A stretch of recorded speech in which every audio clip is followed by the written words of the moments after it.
Hey everyone, welcome to Civil Index and this is Pujita. This is our 24th video of Indian Polity series and ఈ వీడియోలో మనం supreme court గురించి మాట్లాడదాం.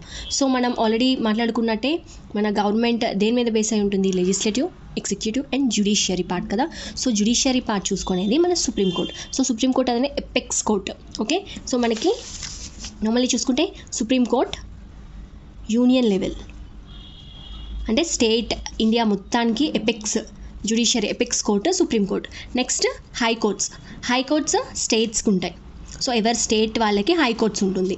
And ఇంకా district courts అంటే స్టేట్స్లో ఎవరి స్టేట్లో వాళ్ళకి ఎవరి డిస్ట్రిక్ట్ వాళ్ళకి డిస్ట్రిక్ట్ కోర్ట్స్ ఉంటాయి. సో సుప్రీం కోర్ట్ అనేది ఎపెక్స్ కోర్ట్. ఇది సుప్రీం అంటే ఏంటి, అన్నిటికంటే పెద్దది అని కదా. So supreme court is apex court. ఇది ఇండియా లెవెల్లో, దీని జ్యుడిషియరీ ఇండియా లెవెల్లో ఉంటుంది. అదే హైకోర్ట్ చూసుకుంటే స్టేట్స్ లెవెల్లో ఉంటుంది. అంటే ఫర్ సపోజ్ మనకి తెలంగాణ హైకోర్ట్ ఉంది అంటే తెలంగాణ హైకోర్ట్ ఆ స్టేట్లో మాత్రమే దీనికి పవర్ ఉంటుంది. సో జ్యుడిషియరీ చేసే పవర్ ఓన్లీ తెలంగాణలోనే ఉంటుంది. సో సుప్రీంకోర్టు కలా కాదు, సుప్రీంకోర్టు ఇండియా మొత్తం దానికి జ్యుడిషియరీ చేసే పవర్ ఉంటుంది, రివ్యూ చేసే పవర్ ఉంటుంది. ఓకే, సో సుప్రీంకోర్టు అనేది పార్ట్ 5లో కవర్ అవుతుంది అండ్ ఆర్టికల్స్ 124 to 147 ఈ సుప్రీంకోర్టు గురించి కవర్ అవుతుంది. సో నేను ప్రతిసారి ఈ ఆర్టికల్స్ ఇక్కడ నుంచి ఇక్కడికి కవర్ అవుతున్నాయి అని ఎందుకు చెప్తున్నా అంటే, మీకు సమ్ క్వశ్చన్స్ ఎలా ఇస్తారు, సుప్రీంకోర్టు సంథింగ్ ఏదో అడిగి ఆప్షన్స్లో 224, 332 ఆర్ 146 అలా ఇస్తారు. ఈ రేంజ్లో ఉన్నది మీకు దాని గురించి తెలియకపోయినా మీరు ఓకే సుప్రీంకోర్టు అంటే ఈ రేంజ్లో ఉంటుంది, for that we can eliminate these అని ఎలిమినేట్ చేసే ప్రాసెస్ కూడా మీకు ఉంటుంది. బై ఛాన్స్ మీకు ఆ ఆర్టికల్ పర్ఫెక్ట్గా గుర్తు లేకపోతే you can eliminate. That's why ఈ ఆర్టికల్స్ ఏ రేంజ్ నుంచి ఏ రేంజ్ వరకు ఉంటాయి అనేది నార్మల్గా గుర్తుపెట్టుకోండి. ఫర్ దాట్ మీరు ఎలిమినేట్ చేస్తూ మీ ఆప్షన్స్ని తీసుకొచ్చుకోవచ్చు. సో ఒకసారి బ్యాక్గ్రౌండ్ చూద్దాం సుప్రీంకోర్టు గురించి.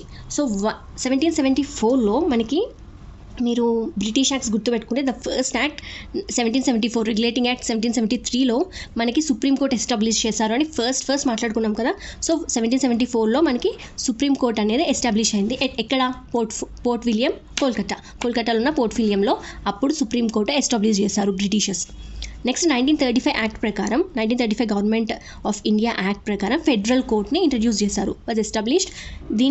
ఎప్పుడైనా దీని రేషియో 1+3 ఆర్ 1+6 ఆర్ 1+8 అలా చెప్తున్నామంటే ఆ 1 రిప్రజెంట్స్ ద చీఫ్ జస్టిస్. మిగతా 3 or 4 whatever it may be అది అదర్ జడ్జెస్ అని ఇండికేషన్. ఓకే, సో 1+3 అంటే 1 chief judge and 3 other judges వాళ్ళ కంపోజిషన్. సో ఇప్పుడు 1935 గవర్నమెంట్ ఆఫ్ ఇండియా యాక్ట్లో ఫెడరల్ కోర్ట్ మనం ఎస్టాబ్లిష్ చేసుకున్నాం, దానికి 1+6. 1950 Jan 28న ఈ ఫెడరల్ కోర్ట్కి మనం సుప్రీం కోర్ట్ ఆఫ్ ఇండియాని రీనేమ్ చేసాం. So supreme court of India came in to exist on 1950 Jan 28. ఎప్పుడు government of India act 1935 government of India యాక్ట్లో మనం ఇంట్రడ్యూస్ చేసిన ఫెడరల్ కోర్ట్కే మనం రీనేమ్ చేసి సుప్రీం కోర్ట్ కింద ఇప్పుడు చేసుకుంటున్నాం. అయితే దీనికి అప్పుడు కంపోజిషన్ ఎంత ఉండే, 1+6, తర్వాత 1+7 చేశారు. ఎగ్జిస్టెన్స్ వచ్చినప్పుడు 1+7 ఉండే composition. Okay, so present composition ఎంత అంటే 1+33 అంటే ఒక చీఫ్ జడ్జ్. ఇది ఇప్పుడు ప్రెజెంట్ టైంకి ఎంత ఉన్నారు composition, 1+33 chief judge plus 33 other judges. Okay, అయితే ఇప్పుడు మన డిక్రీజ్ జడ్జెస్ని ఇంక్రీజ్ చేసుకున్నాం, కంపోజిషన్ పెరుగుతూ వచ్చింది కదా. సో ఈ ఇంక్రీజ్ ఆర్ డిక్రీజ్ చేసే పవర్ ఎవరికి ఉంటుంది అంటే పార్లమెంట్కి ఉంటుంది. సో పార్లమెంట్ వాళ్ళు ఇంక్రీజ్ చేయాలి అనుకుంటే ఒక యాక్ట్ పాస్ చేసుకుంటారు, so that the number will increase or decrease. Okay, according to the demand. So this increasing number power is vested with parliament, గుర్తుపెట్టుకోండి. ఓకే, ఎవరికి ఆ పవర్ ఉంటుందంటే పార్లమెంట్కి ఉంటుంది. They were increase by passing A law in parliament. Okay, so ఇప్పుడు judges qualification, minimum qualification అందరివి చూస్తూ వచ్చాం కదా. ప్రెసిడెంట్ క్వాలిఫికేషన్ ఏంటి, వైస్ ప్రెసిడెంట్ ఏంటి, ఆర్ సీఎం, పిఎం అందరివి చూసాం కదా. అలానే జడ్జెస్ క్వాలిఫికేషన్స్ కూడా అడుగుతారు. సో సుప్రీం కోర్ట్కి జడ్జ్ అవ్వాలంటే ఎలాంటి క్వాలిఫికేషన్ ఉండాలంటే, ఫస్ట్ ఆ జడ్జ్ ఎవరైతే ఉన్నారో తను హైకోర్టులో 5 years, ఏదైనా స్టేట్ హైకోర్టులో 5 years వర్క్ చేసి ఉండాలి, ఆర్ అడ్వకేట్ కింద 10 years వర్క్ చేసి ఉండాలి, ఆర్ ప్రెసిడెంట్ ఒపీనియన్లో అతను డిస్టింగ్విష్డ్ లాయర్ అయి ఉండాలి. ఓకే, ఏంటి judge which of the following are correct అని ఇస్తారు, లైక్ ఎన్ని ఇయర్స్ వర్క్ చేయాలి. Judge of high court for 5 years, అది కూడా ఒకవేళ మీరు ఒక హైకోర్టులో కంటిన్యూస్గా 5 years అన్న వర్క్ చేయాలి, లేదు అంటే ఒక 2-3 హైకోర్ట్స్లో కంటిన్యూస్ 5 years వర్క్ చేయాలి. అంటే ఇక్కడ 2 years వర్క్ చేసి మళ్ళీ ఒక 2 years లీవ్ తీసుకొని ఇక్కడ 2 years మొత్తం 4 years అయిందంటే కాదు, కంటిన్యూస్గా 5 years డిఫరెంట్ హైకోర్ట్స్ అన్నా కూడా కంటిన్యూస్ 5 years వర్క్ చేయాలి, లేదా ఒకే హైకోర్టులో 5 years వర్క్ చేయాలి. సో అట్లనే అడ్వకేట్గా కూడా 10 years కంటిన్యూస్గా వర్క్ చేయాలి. Or distinguished jurist in the opinion of president ఒపీనియన్లో అతను ఒక డిస్టింగ్యూస్ జ్యూరిస్ట్, డిస్టింగ్యూస్ లాయర్ అయి ఉండాలి. సో అతను ఓత్, అపాయింట్మెంట్, రెసిగ్నేషన్ అన్నీ ప్రెసిడెంటే చూసుకుంటారు. ఓకే, సో అతని టర్మ్ ఎంత అంటే, టర్మ్ అనేది ఎలాంటిది మెన్షన్ చేయలేదు. సో మనకి నార్మల్గా ఒక లోక్సభ మెంబర్ తీసుకుంటే 5 years ఉంటారు, రాజ్యసభ మెంబర్ తీసుకుంటే 6 years అలా ఉన్నాయి కదా. బట్ ఇతనికి ఎలాంటి టర్మ్ అనేది మెన్షన్ చేయలేదు. బట్ వాళ్ళకి రిటైర్ ఏజ్ వచ్చినప్పుడు 65 years వచ్చినప్పుడు వాళ్ళు రిజైన్ చేయాలి. ఓకే, వాళ్ళకి అపాయింట్ చేసిన తర్వాత వాళ్ళకి 65 years వచ్చే వరకు వాళ్ళు ఉండొచ్చు. ఆర్ వాళ్ళు ఒకవేళ రిజైన్ చేయాలి అనుకుంటే ప్రెసిడెంట్కి రిటర్న్ రాసి రిజైన్ చేస్తారు. లేదు అంటే ఒకవేళ రిమూవ్ చేయాల్సి వస్తే ప్రెసిడెంట్ రిమూవ్ చేస్తారో రికమెండేషన్ ఆఫ్ పార్లమెంట్లో లా పాస్ అవుతుంది. సో ఆ రికమెండేషన్ ద్వారా ప్రెసిడెంట్ రిమూవ్ చేస్తారు. సో ఎలాంటి టర్మ్ అనేది లేదు. బట్ ఈ ఏజ్ ఇంపార్టెంట్, 65 years ఏజ్ వచ్చే వరకు వాళ్ళు కంటిన్యూ చేయొచ్చు ఆ పోస్ట్లో. సో రిమూవ్ చేయాలి ఆన్ రికమెండేషన్ ఆఫ్ పార్లమెంట్ అనుకున్నాం కదా, ఎలా అనేది ప్రొసీజర్ ఉంటుంది చూడండి. First removal of supreme court judge, removal motion అంటే వీళ్ళని మేము రిమూవ్ చేయాలి అనుకుంటున్నాము అని ఒక మోషన్ అనేది ఇంట్రడ్యూస్ చేస్తారు. Either it may be either house, ఎక్కడన్నా లోక్సభ అన్న రాజ్యసభ అన్న. First it was signed by 100 members. లోక్సభలో ఇంట్రడ్యూస్ చేస్తే అది 100 membersతో సైన్ చేయాలి. ఒకవేళ రాజ్యసభలో ఇంట్రడ్యూస్ చేస్తే ఫస్ట్ ప్రియర్గా 50 members సైన్ చేసి ఉండాలి. And given to speaker or chairman. Lok Sabha అయితే 100 members సైన్ చేసి స్పీకర్కి ఇస్తారు. ఆర్ రాజ్యసభ అయితే 50 members సైన్ చేసి చైర్మన్కి ఇస్తారు. ఓకే, తర్వాత speaker or chairman may admit the motion or refuse to admit it. స్పీకర్కి చైర్మన్కి రైట్ ఉంటుంది, వాళ్ళు అడ్మిట్ అన్నా చేయొచ్చు హౌస్లోకి, లేదు అంటే మేము దీన్ని తీసుకోము, అడ్మిట్ చేయము, లైక్ ఓటింగ్కి పెట్టాము అని కూడా అనొచ్చు. సో స్పీకర్ చైర్మన్ చేతుల్లో ఉంటుంది. సో ఇఫ్ వాళ్ళు అడ్మిట్ చేస్తే స్పీకర్ ఆర్ చైర్మన్ ఒక కమిటీ వేస్తారు. ఆ కమిటీ ఎన్ని మెంబర్స్ అని అడుగుతారు. 3 member కమిటీ వేస్తారు టు ఇన్వెస్టిగేట్ ఇంటూ ఛార్జెస్. వాళ్ళు అసలు ఎందుకు ఒక మోషన్ పెట్టారు, వీళ్ళు ఇది చేశారు అని ఒక మోషన్ పెట్టారు కదా, అది నిజమా కాదా అని ఒక ఇన్వెస్టిగేట్ చేయాలని ఒక కమిటీ వేస్తారు. అండ్ ఎన్ని మెంబర్స్ కమిటీ అని అడుగుతారు. 3 member కమిటీ. సో ఆ 3 membersలో ఎవరెవరు ఉంటారంటే chief justice of India, or senior most judge of high court, or judge of high court, or a distinguished jurist. ఈ 3 members ఆ కమిటీలో ఉంటారు. అండ్ దే విల్ ఇన్వెస్టిగేట్ వాళ్ళు మోషన్ పెట్టింది కరెక్టా రాంగా అని. So when the committee finds him guilty the motion passed by 2 houses. ఒకవేళ ఇన్వెస్టిగేషన్లో ఓకే ఇది మోషన్ వీళ్ళు కరెక్టే పెట్టారు అని తేలింది అంటే మోషన్ 2 housesలో స్పెషల్ మెజారిటీతో పాస్ అవుతుంది. మనం already yesterday we discussed about simple majority and special majority. Special majority అంటే ఏంటి, 2/3 members పాస్ చేయాలి. అండ్ ఆ పాస్ చేసింది 50% కన్నా ఎక్కువ ఉంటుంది. ఆల్రెడీ మనం క్లియర్గా విత్ ఎగ్జాంపుల్ మాట్లాడుకున్నాం, ఏమైనా చూడకపోతే అది చూడండి. సో అది 2 housesలో స్పెషల్ మెజారిటీతో పాస్ అవుతుంది. And after that president will give assent and he or she will be removed. Okay, so మనకి ఇప్పుడు క్వశ్చన్స్ అన్నీ లైక్ ఒక 4 sentences ఇస్తున్నారండి, which of the correct wrong ఏంటి అని అడుగుతున్నారు. సో ఇక్కడ మనం ఛాన్స్ తీసుకోవద్దు. ఓకే, ఇదంతా ఒక ప్రాసెస్లో ఉంది కాబట్టి అలా ఒకసారి చూసి గుర్తుపెట్టుకుందాం. ఓకే, సో ఎంతమంది మెంబర్స్ సైన్ చేయాలి, ఏ కమిటీ వేస్తారు, ఎంత మెజారిటీతో పాస్ అవుతుంది, సింపులా లైక్ స్పెషలా సింపుల్ మెజారిటీతో పాస్ అవుతుందా, ఆర్ ఈ 3 member కమిటీలో ఎవరెవరు ఉంటారు, ఇలాంటివన్నీ ఒకసారి చూసుకోండి. ఓకే, సో ఇప్పుడు వీళ్ళ క్వాలిఫికేషన్స్ చూసాం కదా, వీళ్ళ మెయిన్ రోల్ ఏంటి, వీళ్ళు ఏం చేస్తారు అని ఒకసారి చూద్దాం. Okay, that is so jurisdiction అంటే వాళ్ళు ఏ ఐటమ్స్ ఆర్ ఏ థింగ్స్ ఏ సిచ్యువేషన్స్ మీద వాళ్ళు జడ్జ్ చేయగలుగుతారు, వాళ్ళ పవర్స్ ఏమున్నాయి అని. Okay, first original jurisdiction. Article 131 original jurisdiction గురించి మాట్లాడుతుంది. అదేంటి అంటే all the matters or disputes concerned with Indian federalism మనం చాలాసార్లు మాట్లాడుకున్నాం. సో ఇండియన్ ఫెడరలిజం గురించి ఏదైనా discuss or dispute or matter ఏదైనా గొడవ అయితే దాన్ని రిజాల్వ్ చేయడానికి ఆర్ డిసైడ్ చేసే పవర్ సుప్రీంకోర్టుకు ఉంటుంది. Okay, because the supreme court is a apex. So ఫెడరలిజంకి సంబంధించిన ఏదైనా వచ్చినా ఆ డిస్ప్యూట్స్ని ఎవరు చూసుకుంటారు, సుప్రీంకోర్టు చూసుకుంటుంది. And the power of original jurisdiction is held by supreme court only. Okay, సెంటర్కి స్టేట్కి ఏమైనా డిస్ప్యూట్ వస్తే సుప్రీంకోర్టులో కేసు వేస్తారు, సుప్రీంకోర్టు చూసుకుంటుంది. ఆర్ సెంటర్కి 1 stateకి ఆర్ అదర్ స్టేట్స్కి. సెంటర్ 1 state ఒక పక్కన ఉన్నారు. సో సెంటర్ ఏదో స్టేట్ ఒక పక్కన ఉన్నారు వర్సెస్ అదర్ స్టేట్స్ ఏదైనా డిస్ప్యూట్ వస్తే, ఆర్ డిఫరెన్స్ బిట్వీన్ 2 states ఏమైనా డిస్ప్యూట్ వస్తే అది మొత్తం సుప్రీంకోర్టు చూసుకుంటుంది.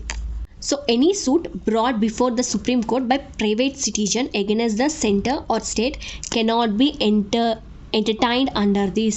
సో ఎవరైనా ప్రైవేట్ సిటిజన్ మాకు సెంటర్ మీద ఆర్ స్టేట్ మీద ఎగనెస్ట్గా వెళ్తే దాన్ని సుప్రీంకోర్టులో తీసుకోరు. ఓకే, సెంటర్కి స్టేట్కి ఆర్ సెంటర్కి అనదర్ స్టేట్స్కి ఆర్ స్టేట్ మధ్యన వచ్చే డిస్ప్యూట్స్ని తీసుకుంటుంది. కానీ ప్రైవేట్ సిటిజన్ అంటే నార్మల్ ప్రైవేట్ సిటిజన్ ఒక సెంటర్ మీద లేదా స్టేట్ మీద కేసు ఫైల్ చేస్తే దాన్ని సుప్రీంకోర్టు తీసుకోదు. ఓకే, దిస్ ఇస్ ఒరిజినల్ జ్యూడిస్డిక్షన్లో. ఓకేనా. నెక్స్ట్ వ్రిట్ మనం ఆల్రెడీ చూసాము in our videos. So writ is a very important thing, and maximum ee majjana follow aytuna questions lo this is one of the most important type of question. So writ jurisdiction ante like everestar idi citizens వాళ్ళ fundamental right ఏదైనా violate అయ్యింది అంటే writ petition సుప్రీంకోర్టులో వేస్తారు. So సుప్రీంకోర్టుకి already కొన్ని powers ఉంటాయి, five writ powers ఉంటాయి కదా. సో దాన్ని ఇష్యూ చేసి వీళ్ళ ఫండమెంటల్ రైట్ని మళ్ళీ రీస్టోర్ చేస్తారు. ఓకే, ఇది ఆల్రెడీ మనం బ్రీఫ్గా విత్ ఎగ్జాంపుల్స్ ఆల్రెడీ మనం డిస్కస్ చేసాం. ఎవరైనా చూడకపోతే must watch that. Okay, so writ jurisdiction issued by Supreme Court and High Court to enforce the fundamental rights. Dispute between citizen and central government. So ఇందాక మనకి సిటిజన్ని తీసుకోలేదు కదా, అంటే ప్రైవేట్ పర్సన్కి స్టేట్ ఎగ్నెస్ట్ స్టేట్కి ఇక్కడ తీసుకోలేదు కదా, బట్ ఇక్కడ తీసుకుంటారు. Okay, dispute between citizen and government, state or central A government అయినా వాళ్ళ ఫండమెంటల్ రైట్ నాకు దీనివల్ల వాలేట్ అయ్యింది అంటే వాళ్ళు writ petition అయ్యచ్చు.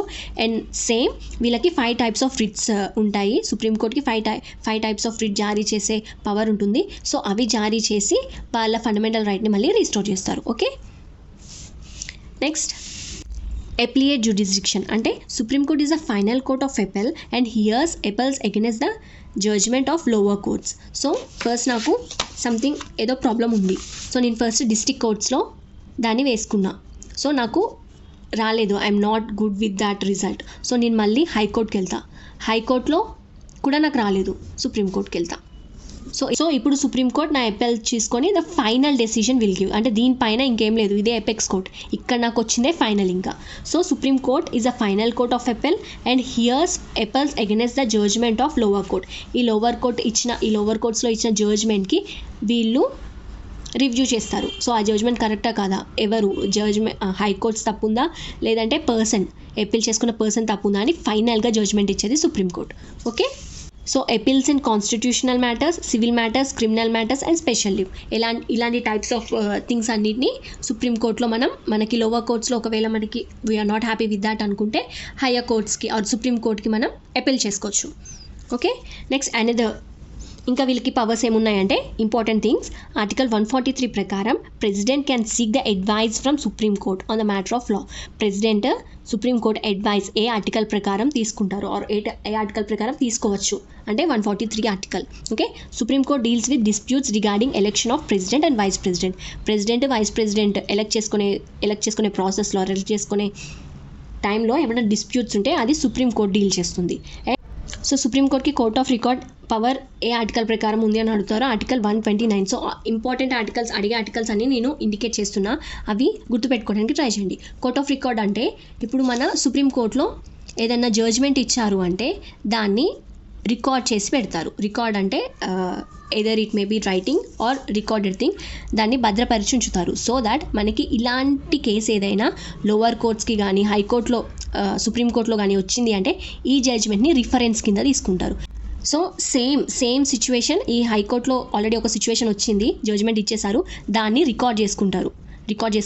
So same thing హైకోర్టులో లేకపోతే ఇంకో లోవర్ కోర్ట్స్లో వచ్చింది, సేమ్ ప్రాబ్లం. సో ఇక్కడ వచ్చిన జడ్జ్మెంట్ని రికార్డ్ చేశారు కదా ఆల్రెడీ, దాన్ని రిఫరెన్స్ కింద తీసుకుంటారు, దాన్ని కోర్ట్ ఆఫ్ రికార్డ్ అంటారు.